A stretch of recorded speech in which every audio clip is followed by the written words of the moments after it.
All right. Shabbat Shalom, Mashbakar. Shabbat Shalom, Shabbat Shalom, Shabbat Shalom. Shabbat Shalom.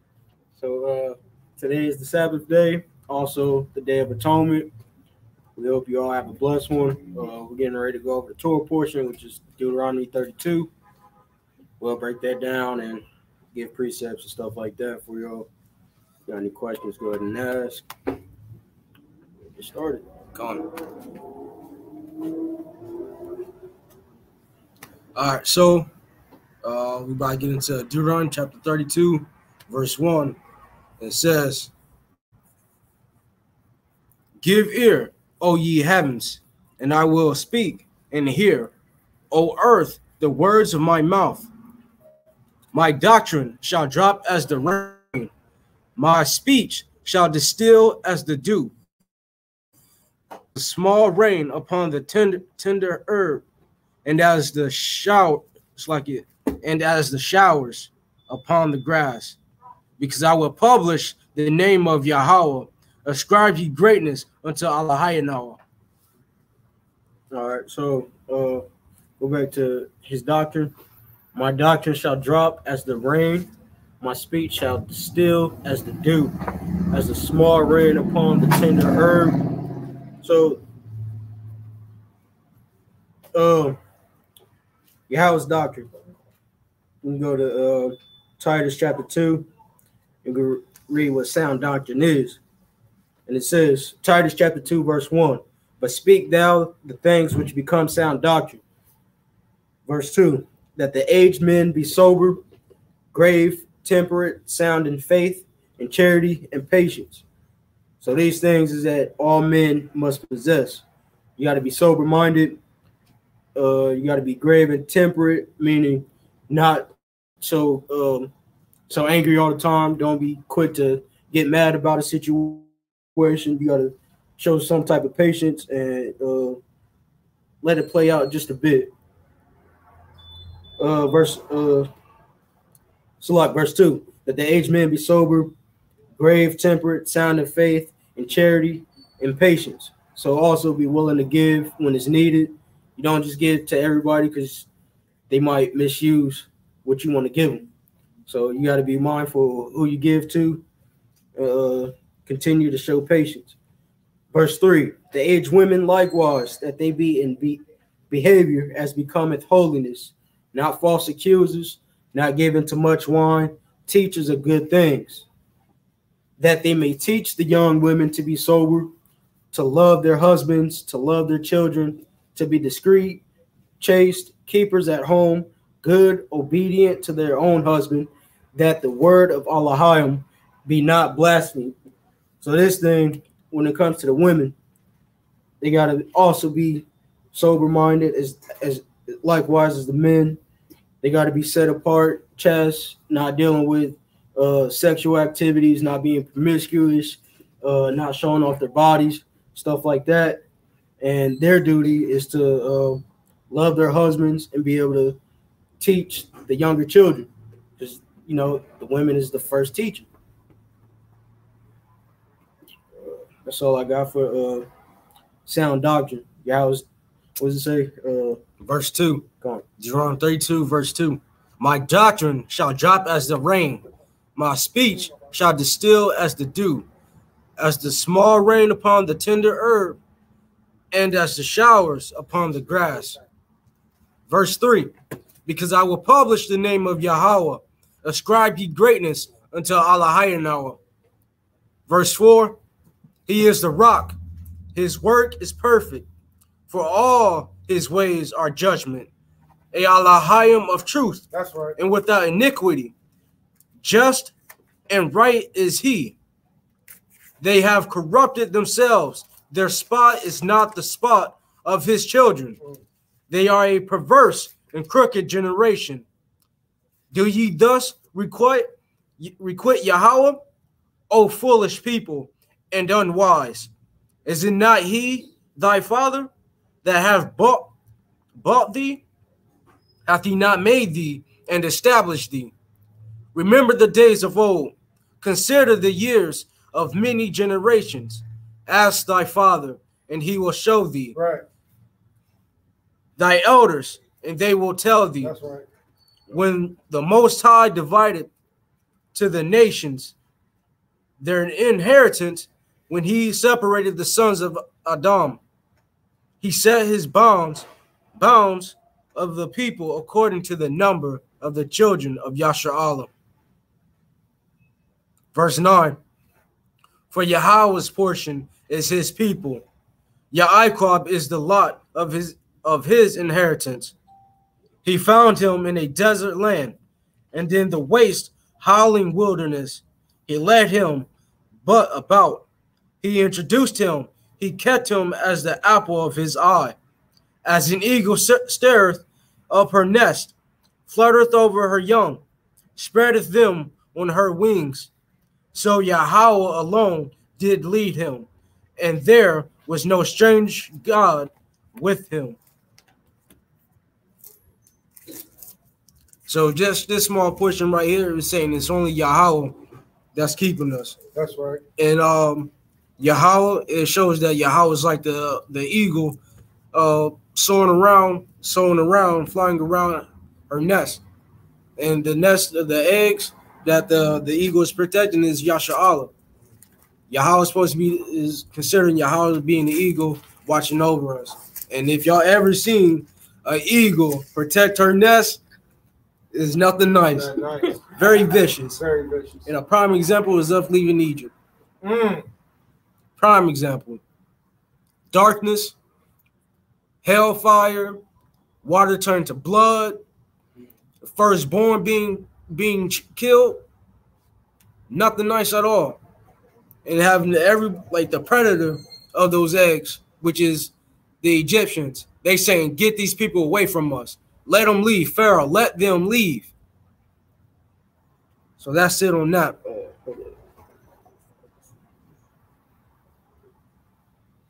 Deuteronomy chapter 32, verse 5, it says, they have corrupted themselves. The spot is not like the spot of his children. They are perverse and crooked generation. Now, if we go to Exodus 32, we can see what our corruption is, how we corrupted ourselves.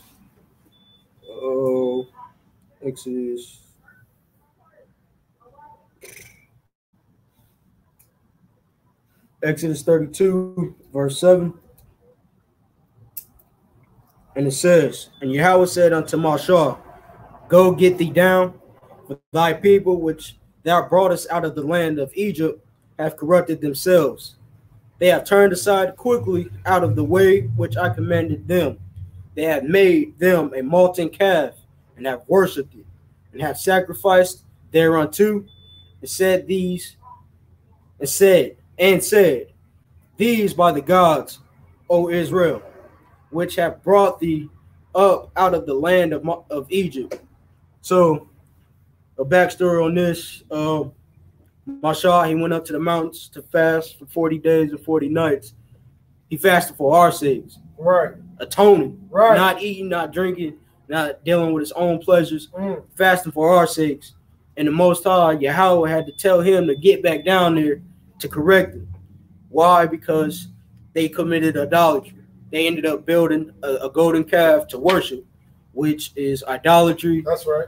They ended up bowing down, saying that this golden calf that they just made was the one that took them out of Montezari, which was the previous. So golden calf that you had to take all your jewels from, make, build up, and then you decide to worship and say, this is our God. That's how we corrupted ourselves. Right. We chose not to know Yahweh being the one to protect us, provided for us, and did all these things for us, and just gave all the glory to a golden calf that was just made. That's how we corrupted ourselves. And as far as we jump down to verse 9, it says, for Yahweh's portion is his people, Jacob is the lot of his inheritance. We could go to Deuteronomy chapter what is it? Deuteronomy chapter 7, verse 6. Deuteronomy 7 and 6. And it says, "Thou art an holy people unto Yahweh thy Elohim." Right. Yahweh thy Elohim hath chosen thee to be a special people unto himself, above all people that are upon the face of the earth. So he specifically said that the children of Israel, Jacob's seed, is his special people. He put us above all the nations. No other nation can be compared to us. We are the greatest. And that's the love that the Most High has shown to us. Oh, yeah.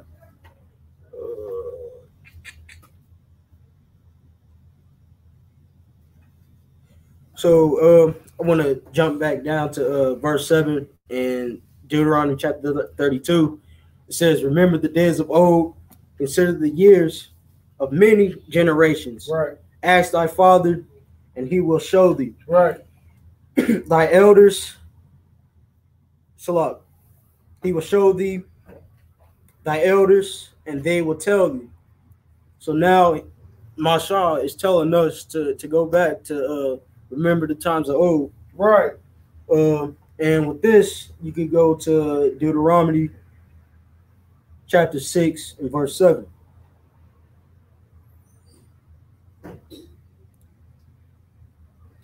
We can start at verse 6. Chapter 6, verse 6. "And these words which I command thee this day shall be in thine heart, and thou shalt teach them diligently unto thy children, and shalt talk of them when thou sittest in thine house, and when thou walkest by the way, when thou liest down, when thou risest up." So here is being told that we need to be teaching our children diligently from the time they wake up to the time they go to rest. When they walking by you, sitting beside you, you got to teach them. And the more you teach, it's a constant reminder. So we got to continue to remember all the good, the blessings that the Most High has given us. And we also have to continue to teach the curses and all the bad things the Most High put upon us for our disobedience. We got to teach the children both sides of the board. And then, you correct them. You train them to go the right way. Right. And, hopefully they don't go astray.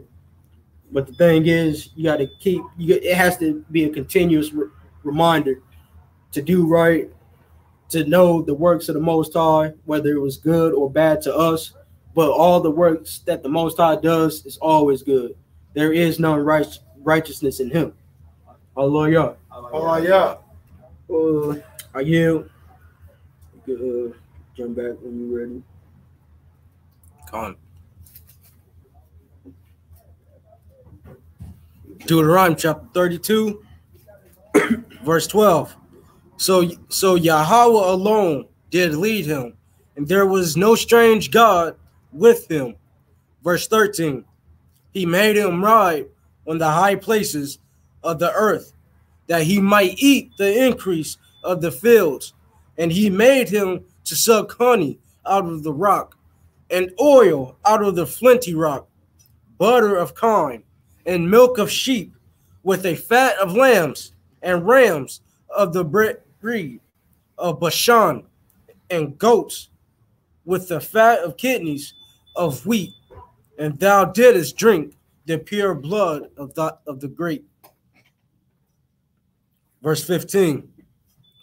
But Jeshurun waxed fat, and kicked thou art waxen, kicked, thou art waxen fat, thou art grown thick, thou art covered with fatness. Then he forsook Elohim, which made him, and lightly esteemed the rock of his salvation. Jealousy. They Like I was gonna say, we see that light right there too. We was talking about a light woman, and now we see how we treated Yahweh lightly. Didn't take him seriously. Gone.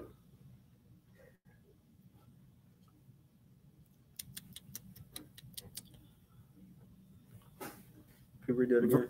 Verse 15. But Jeshurun waxed fat and kicked. Thou art waxen fat, thou art grown thick, thou art covered with fatness. Then he forsook Allahim, which made him, and lightly esteemed the rock of his salvation. They provoked him to jealousy with strange gods, with an abominations provoked they him to anger. They sacrificed unto devils, not to Allahim, to gods whom they knew not, to new gods that came newly up, whom your fathers feared not. Verse 18. Of the rock that begat thee, thou art unmindful, and hast forgotten Allahim that formed thee. And when Yahweh saw it, he abhorred them, because of the provoking of his sons and of his daughters. And he said, I will hide my face from thee, from them. I will see what their ends shall be. For they are a very forward generation, children in whom is no faith. They have moved me to jealousy with that which is not Allahim. They have provoked me to anger with their vanities, and I will move them to jealousy with those which are not a people. I will provoke them to anger with a foolish nation. For a fire is kindled in mine anger, and shall burn unto the lowest hell, and shall consume the earth with her increase, and set on fire the foundations of the mountains. I will heap mischief upon them. I will spend mine arrows upon them. They shall be burnt with hunger, and devoured with burning heat, and with bitter destruction. I will also send the teeth of beasts upon them, the poison of serpents of the dust, the sword without, and terror within shall destroy both the young man and the virgin, the suckling also with the man of gray hairs. Come. So many ways that we was able to provoke Yahweh to jealousy. One is idolatry. We can actually just jump into Exodus 34, verse 14. We're going to start with verse 14. And it says, For thou shalt worship no other God, for Yahweh, whose name is jealous, is a jealous Elohim, lest thou make a covenant with the inhabitants of the land, and they go a-whoring after their gods, and do sacrifice unto their gods, and one call thee, and thou eat of his sacrifice. So we already know that if we give a sacrifice, it's only supposed to be to the Most High Yahweh. But we ended up dealing with other nations, being among them, worshiping their gods, and they was like, yo, come eat of our sacrifices to our gods, whoever you want to call them, or whatever. And that's what we did. And that's how we provoked the Most High to jealousy in that form. We got another way in verse 16. It says, And thou take of their daughters unto thy sons, and their daughters. So look, verse 16. And thou take of their daughters unto thy sons, and their daughters go whoring after their gods, and make thy sons go whoring after their gods. Thou shalt make thee no molten gods. So here you got different marriages being going into, and the thing is, if we really shouldn't be going into marriages with these other nations, because for what you just saw, it caused our people to go whoring after other gods. So dealing with these other people, trying to befriend them, friendly with them, would cause you to leave, cause you to, go away from the Most High, when the Most High is supposed to be your provider. and all these things. So don't go whoring in that type of way. And then we got Psalms 78.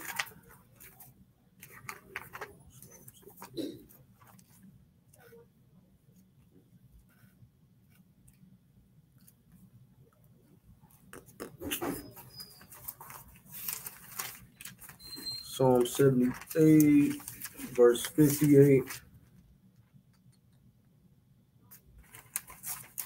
58 and 59. And it says, for they provoked him to anger with their high places and moved him to jealousy and with their graven images. When Elohim heard this, he was wroth and greatly abhorred Yasha'Allah. So he sees all the things that we do. He sees that, we giving praises to gods, which is, demonic deities is what was being worshipped, because they're not righteous like the Most High. They don't have righteous judgments, laws, statutes, and commandments. And we want to horn to follow after them. And because of that, the Most High hated us. And since he hated us, he brought judgments, such as curses, like going into captivity many times, all over the place, down in Brazil, South America, Central America, here in North America. You got the Native Americans. They, they got their own deities, the wind god, water god, sun god, stuff like that. And what happened? They ended up losing their land. They had all of America, but since they wanted to worship, elements that the Most High created, gone. So stuff like that is what Yahweh hates. Don't worship. So just worship Yahweh. Just worship Yahweh. That's it. Gone.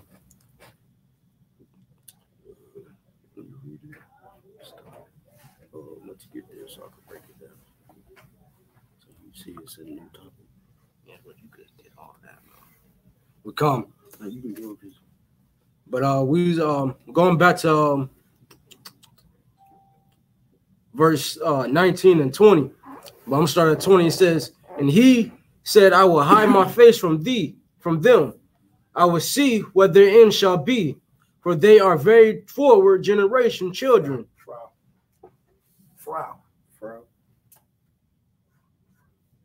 Froward. It's like a froward generation. Children in whom is no faith.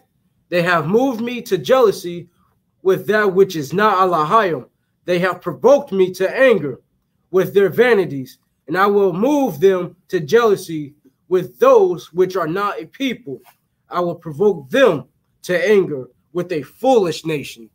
So this is going to like every captivity we've been in. The Syrians, the Babylonians, the Greeks, the Romans, the Americans, the who else? The Spaniards, the French, the Caribbeans. All these people, all these so-called European nations, a foolish people. Just foolish, just completely foolish. And they are set above us. Even Ishmael, the so-called Arabs, they was put over us. Come. So what we see is, since we provoked Yahweh by serving foolish deities, foolish gods, he provoked us to jealousy with foolish people. Right. And even to this day, we're still under them. And this is how we know that, it's jealousy of. We're jealous of the other nations. For one, we can start off with the sisters. They, blonde their hair. They wear all these wigs to make their hair seem long. Stuff like that. Sisters of Yasha'Allah, Akwathion, y'all beautiful. Y'all hair is perfect. The Most High made y'all more perfect than these other nations. That's right. So ain't no need to be putting in these weaves, blonde dyeing your hair, making it blonde, putting on blonde wigs and stuff like that. It was already perfect, but besides that, like, you was already supposed to have it covered anyways. Just so you know, you could pray whenever, you could prophesy, speak good words by the Most High. All these things you gotta have. Your hair is supposed to be covered in the first place. In the first place to do that. And what else? Going as far as the men, man, we see all these Gentile men shaving their beards, dealing with, you know, even shaving their beards, making all types of money, doing wickedness, you know, because you know they probably working on the Shabbat, holy days, stuff like that. Ain't no need to be jealous of that. The Most High gave us a rest day. Go ahead and rest. Don't take it for granted. And you know, the only reason why we do seem jealous is because we didn't exalt the Most High. So now the Most High gave them an image to look like it was worthy. Their image is it's not even worthy. And as we read in Deuteronomy chapter 7 and 6, Yasha'Allah, Israel, is the greatest people of the nation, of all nations. That's right. Greatest people over all nations. That's right. So ain't no need to be jealous or imitate, trying to be just like them. Right. They should be like us, which right. they already trying to do. They just don't get gunned down like us. That's all I got for that. You got anything? Nah. But if you want to read that for you too, I could pick up reading and you commentate. I got it. All right, so Deuteronomy chapter 32, verse 26. Come on. I said, I will scatter them into corners. I will make the remembrance of them to cease from among men. Were it not that I feared the wrath of the enemy, lest their adversaries should behave themselves strangely, and lest they should say, our hand is high, and Yahweh is not done all this. For they are a nation void of counsel, neither is there any understanding in them. Oh, that they were wise, that they understood this, that they would consider their latter end. How should one chase 1,000 and two put 10 to flight, 10,000s to flight, except their rock has sold them, and Yahweh has shut them up? For the rock is not as our rock, even our enemies themselves being judges. For their vine is of the vine of Sodom and of the fields of Gomorrah. Their grapes are grapes of gall. Their clusters are bitter. Their wine is the poison of dragons and the cruel venom of asps.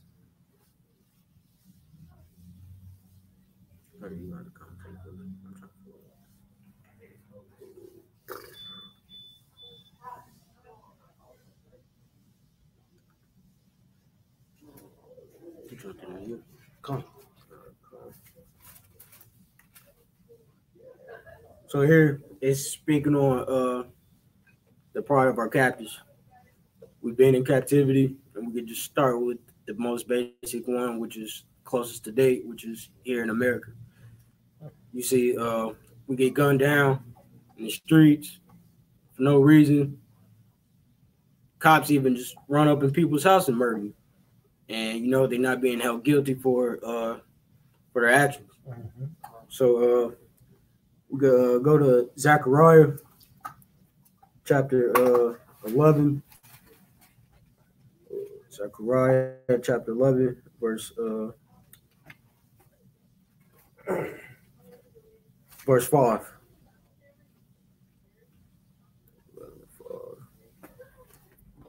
And it says, Zechariah 11, verse 5, it says, whose possessors slay them and hold themselves not guilty, and they that sell them say, blessed be Yahweh, for I am rich, and their own shepherds pity them not. Yahweh Shah is our shepherd. And since we went against Yahweh's laws, statutes, and commandments, he had to punish us. And because he's punishing us, he's not going to feel sorry for the wrong. Well, he's not going to feel sorry for punishing us when we did wrong, and we know we did wrong. So here is pretty much saying our captors, they doing us super bad, super dirty. And they're not being held accountable for their wrongdoings. Mm-hmm. Why? Because the Most High placed them above us at this time. Right. And right now we just got to deal with it. And the only way we can deal with it is to return to Yahweh, return to His law, statutes, and commandments. Love the Most High, love your neighbors, and that's when Yahweh will start to show that pity. He will start to show us mercy and bring us back. So how we was in slavery, how many years? Forever. For a long time. Currently. But my thing is back in the 1600s, 1700s, we was in full-blown captivity. We working for free. Over here. Oh, over here. Yeah, over here, but here in the Americas, because it was going on in South and Central America as well as North. So, during that captivity, we being beat because we ain't do a task right. Our sisters getting raped, mothers getting raped, fathers getting raped, beat for no reason, just because, bodies hanging on different trees for any occasion, just for fun, stuff like that. And the life that was taken by our captors, they let's just say their judgment ain't come yet. Their wrongdoings will be paid. But the thing is that they're not being held accountable right now, and that's only because we're still being punished. We're still our people are still jealous of these other nations. We're still serving them more than we serve the Most High. So once we do that, then we'll get back into place. Right. That's all I have for that. Gone. So let's go back to Deuteronomy 30, 32, verse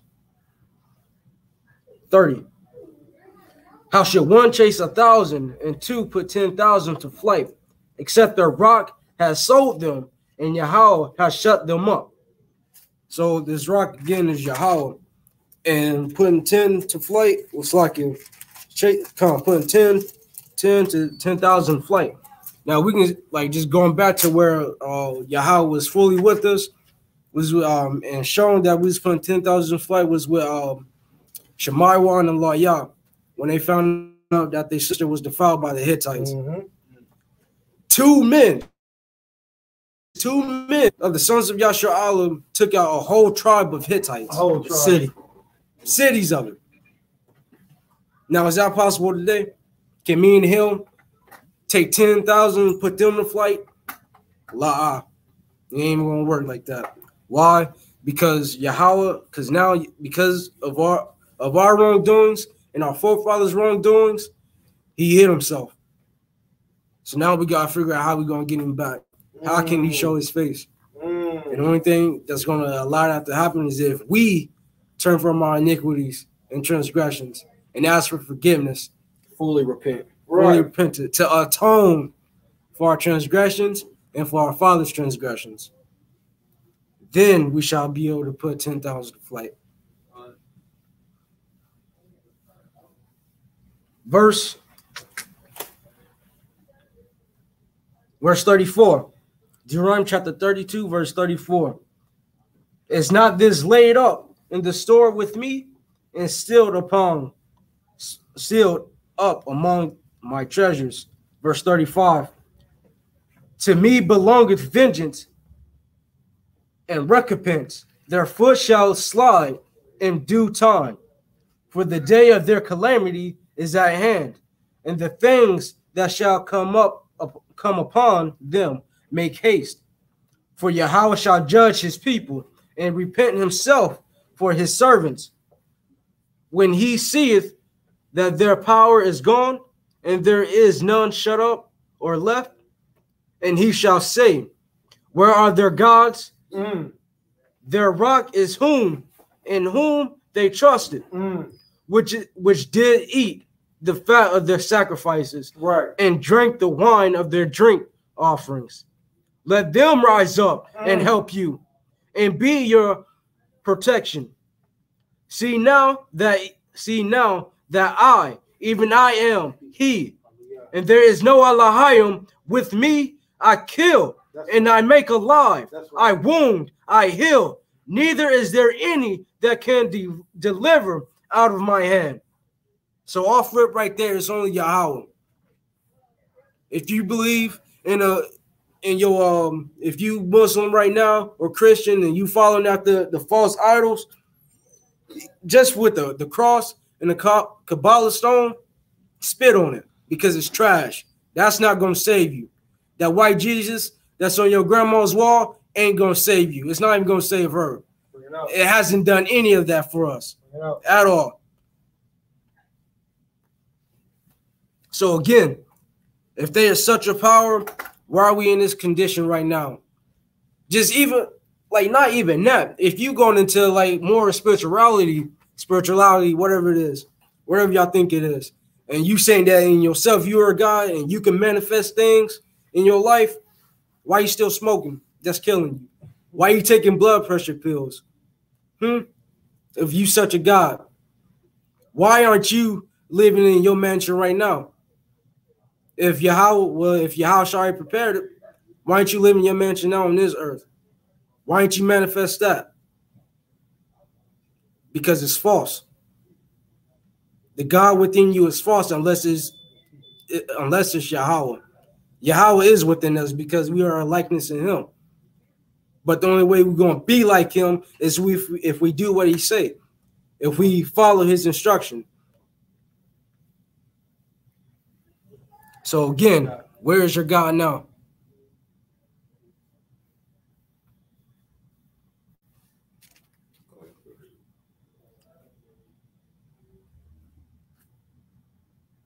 Salakia. Deuteronomy chapter 32, verse 39. See now that I, even I, am he, and there is no God with me. I kill and I make alive. I wound and I heal. Neither is there any that can deliver.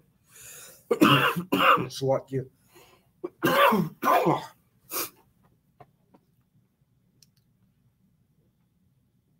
Salakia. Neither is there any that can deliver out of my hand. For I lift up my hand to heaven and say, I live forever. If I wet my glittering sword in my hand, take hold on judgment, I will render vengeance to my enemies and will remember, Salakia, and will reward them that hate me. I will make my arrows drunk with blood, and my sword shall devour flesh, and that which the blood of the slain and of the captives from the beginning of revengeance upon the enemy. Verse 43. Rejoice, O ye nations, with his people, for he will avenge the blood of his servant, and will render vengeance to his adversaries, and will be merciful unto his land and to his people. And Moshe came and spake all the words of this song in the ears of the people. He and Hoshea, Yahushua, son of Nun. And Moshe made an end of speaking all these words to all Yashar'Allah. And he said unto them, set your hearts unto all the words which I testify among you this day. which ye shall command your children to observe to do all the words of this law. For it is not a vain thing for you, because it is your life. And throughout this thing, you shall prolong your days in the land, whether ye go over Jordan to possess it. Verse 48. I want to go back to where Yahweh speaking on his vengeance. We can actually go to the book of Jeremiah, chapter 50. We can start with verse 14. It says, Put yourselves in array against Babylon round about. All ye that bend the bow, shoot at her. Spare no arrows, for she hath sinned against Yahweh. Shout against her round about. She hath given her hand, her foundations are fallen, her walls are thrown down, for it is the vengeance of Yahweh. Oh, yeah. Take vengeance upon her, as she hath done, as she hath done, do unto her. So here, Jeremiah is speaking to the men of war. Go against Babylon. We already know America's the new Babylon, Sodom, Gomorrah, Egypt, all that. Most High sees that the wrongdoings that America's been doing, and he's going to warn us to go against it, but only when it's hit, when he commands it. Right now, us men of war, that's trained with guns, fighting, guerrilla warfare, whatever you skilled in, that's combative, to fight physically, we got to hold off on that. The Most High will give us the special powers to fight against it. But right now, this warfare is not physical, it's spiritual. Yeah. And that's why in verse 15, it says, shout against her round about. She hath given her hand, her foundations are fallen, her walls are thrown down. What is the vengeance of Yahweh? Take vengeance upon her. So with that, shouting, we got to speak the truth. We got to speak against homosexuality. We got to speak against eating pork, eating abominable abominable fish, such as shrimp, lobster, crab, stuff like that. We got to speak against stealing from your friend. We got to speak against lying to your friend. We got to speak against committing adultery, coveting, eating on Day of Atonement, man. We got to speak against all these wicked things that the Most High placed in front of us with this holy book, the Bible, the laws, statutes, and commandments. We got to speak against all the wrongdoings. If it's going against the Most High's words, right now is the time to speak against it. Because soon after, if you're not speaking against it, you're probably speaking for the wrongdoings, and you don't want people to shoot arrows at you. You don't want to die. You don't want that. You're not gonna want that when Yahweh says it's time to go. It's time to fight against all these wrongdoings. And then we could jump to Romans chapter 12.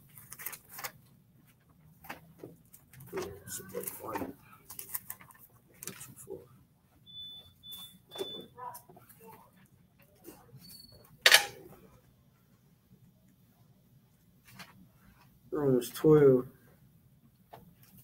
Where's that at? What? Romans 12, verse 19. Is that in the back or the front of the Bible? It's the back.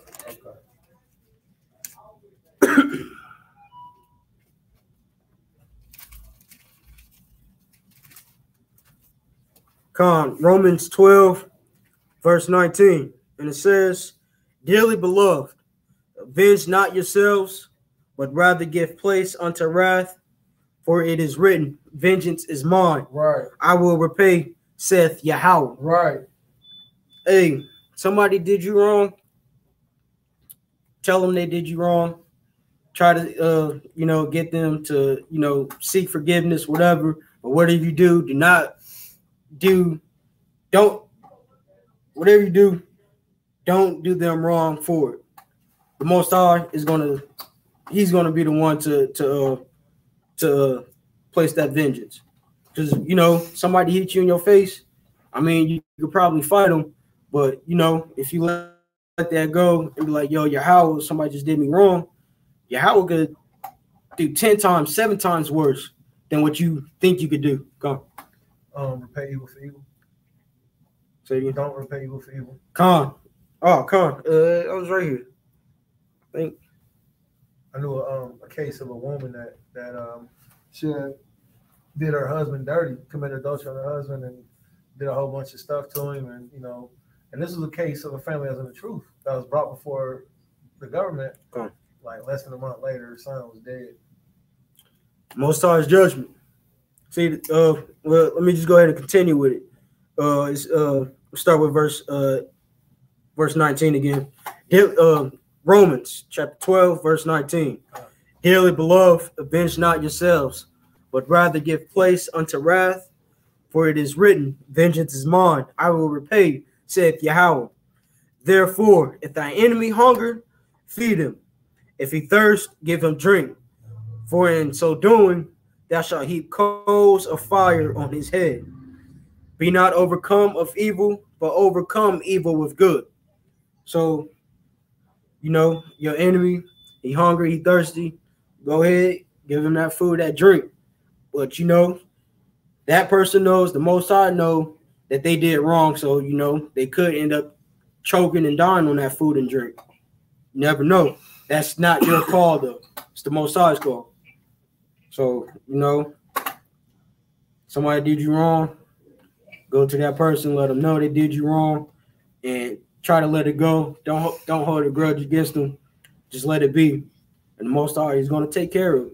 Right. You just got to be, you're going to have to show patience. Right. If you ain't showing that patience, then, it just might be what it is. But, give all matters to the Most High. He will repay. Are you? Allah.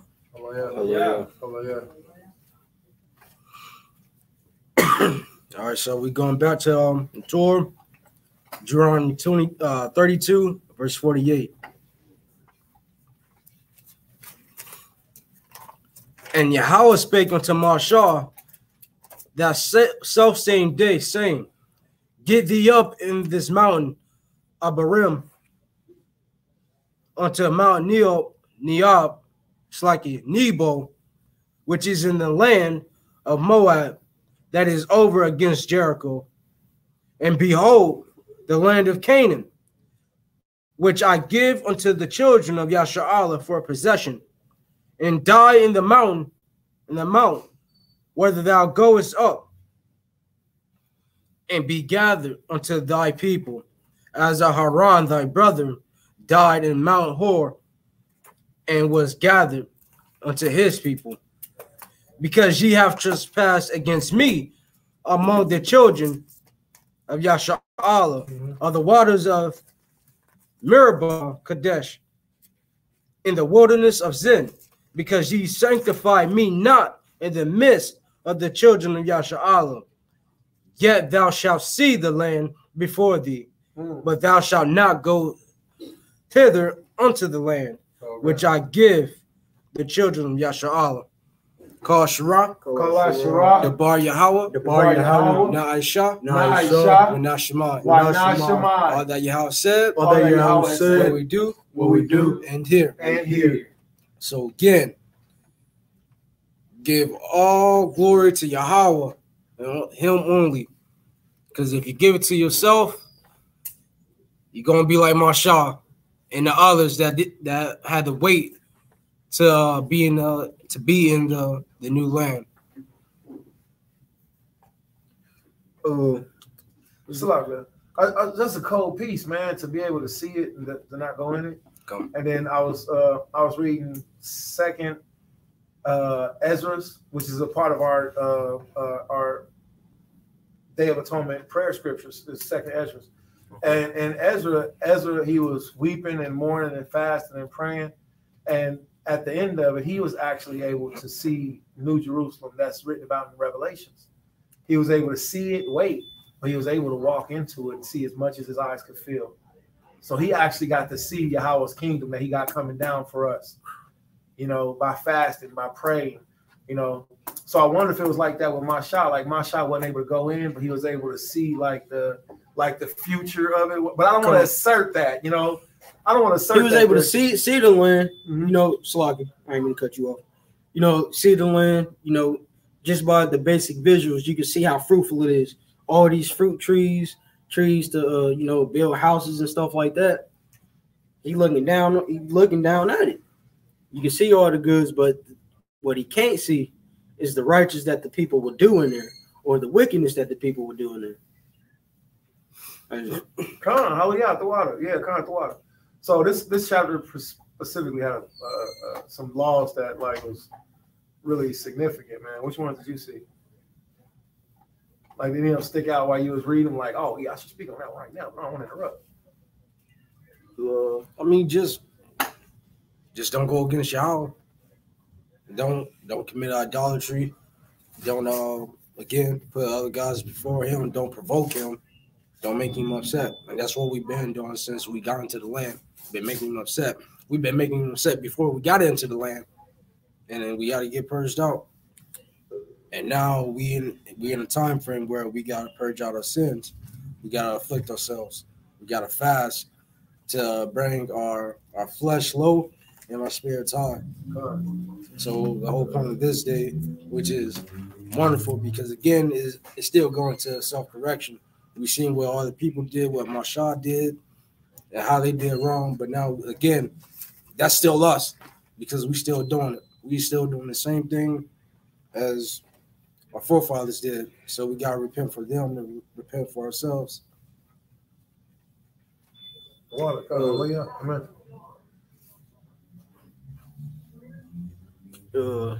Speaking on the Rabbah, the waters, how you hit the rock. 51. Can you 43, verse 42? Rejoice, all ye nations.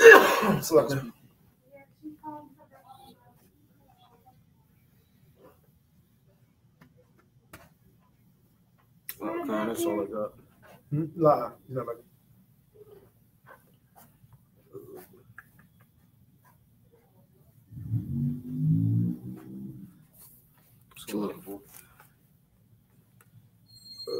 I wrote down mercy for 43.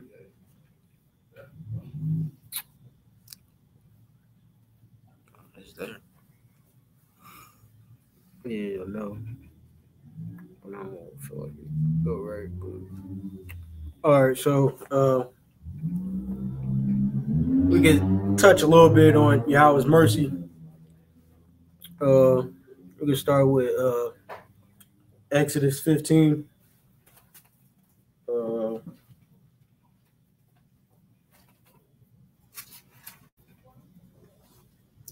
Exodus 15, starting with verse 22.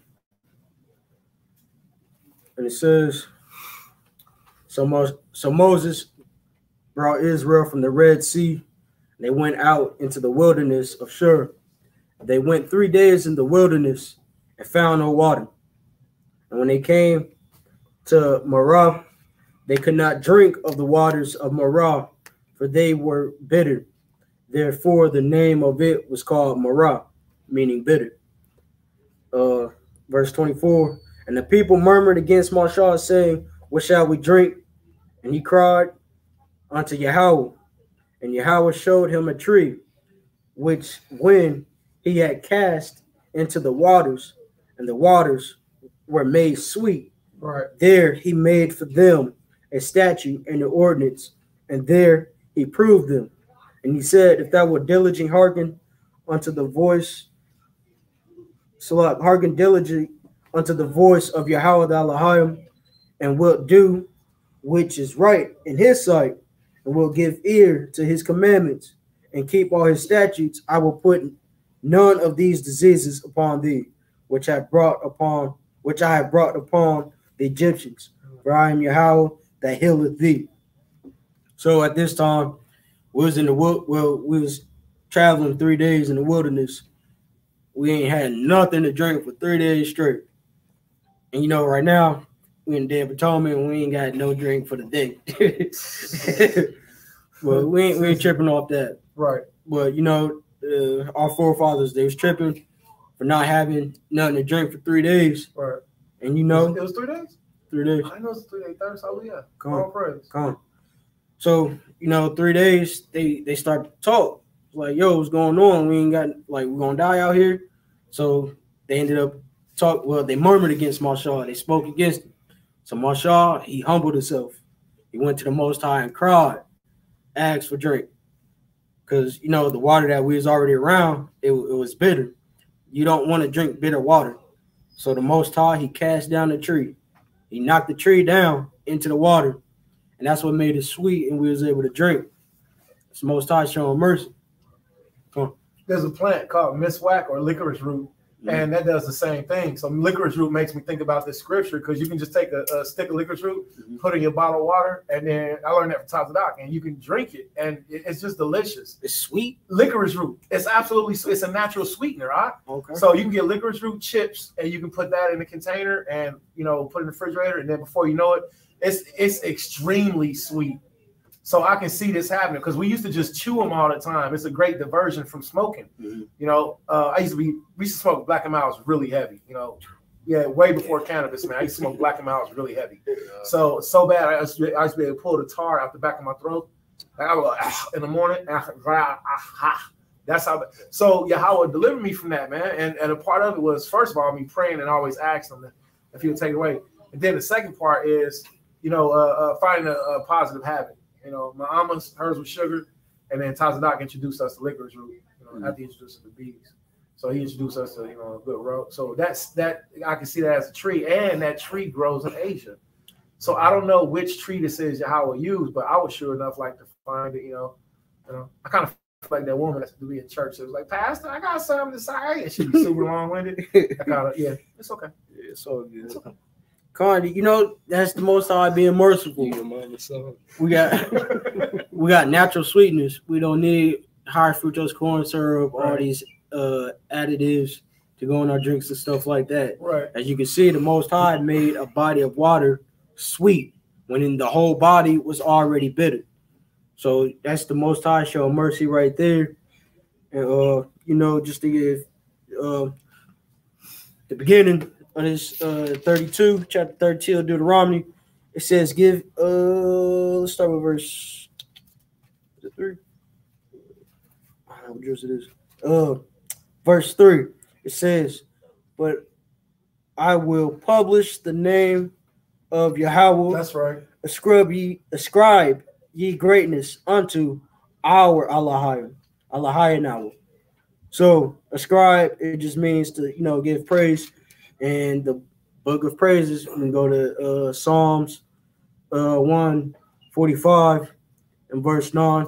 Psalms 145, verse 8. And it's just to speak on Yahweh's mercy. And it says, Yahweh is gracious and full of compassion, slow to anger, and of great mercy. And Yahweh is good to all, and his tender mercies are over all his works. All thy works shall praise thee, O Yahweh, and thy saints shall bless thee.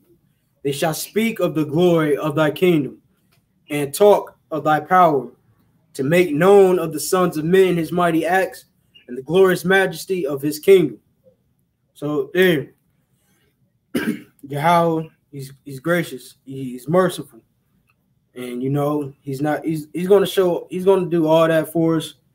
Be merciful to us when we do wrong, as long as in our hearts we want to do right. We have to do right, and then the Most High, he will show compassion and stuff like that. But go ahead and read the Psalms 145 for yourself on your own time. 148, 45. 145. Yeah, these Psalms is full of giving praises to the Most High. Whether you was in your wrong or you was doing good. That's all I got.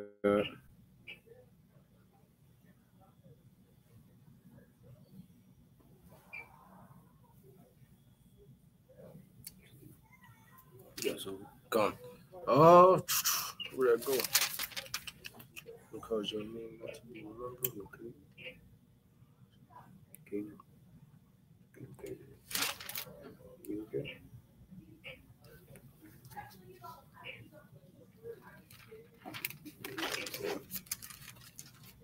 Well, I'm gonna say his greatest mercy right now is he allowed us to give this day for him to keep it holy and to make recompense, to correct ourselves and our wrongdoings and our iniquities, and just for this day only, it's more than likely guaranteed that you're gonna be forgiven. Right. You just gotta follow it. Just fast, pray, and ask for forgiveness. But within you asking for forgiveness, make sure you don't do those iniquities anymore. Also, not only seeking forgiveness from the Most High, seek forgiveness from the people that you've done wrong. Even if you felt like it was a light matter, it could have been major to them. You don't want them holding a grudge against you because now they innocent. So seek forgiveness from your neighbors and seek forgiveness from Yahweh. Repent what you did wrong against your neighbor, whether you lied, you stole, broke a promise, broke your word, whatever. Try to do right by them, and don't do that. Don't make that same mistake. And the same thing with Yahweh. You ended up, breaking the Shabbat, other holy days, not giving care, speaking against him, going against his words, laws, statutes, and commandments. You got to repent from that. And, with your heart, mind, body, and soul, do your best to obey. Right. Hallelujah. Hallelujah. So, wow. So, again, this was the Torah portion, which was Deuteronomy chapter 32. And with that being said, Shabbat Shalom, wa Barak, Yawam Kaparia. Khan. Shalom.